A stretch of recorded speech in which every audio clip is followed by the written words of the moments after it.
Курман айттын эрежеси өлгөн жакындарды эстеп кайгы менен өткөрүү күн эмес, мусулмандар чогулуп майрамдачу күн.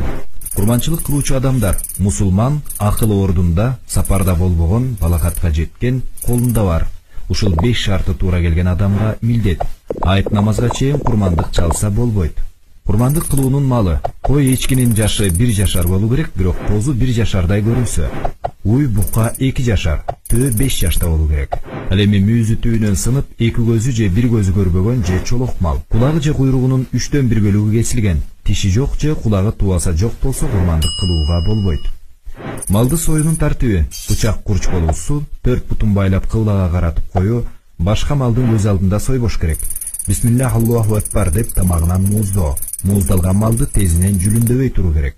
Курмандык кылуунун адеби: курмандыкка арналган малдын сүтүн саат же жүнүн кыркып алууга болбойт. Эгер ошондой кылынса, наркын садака кылуу милдет. Ичинен бала чыкса, аны дагы союш керек.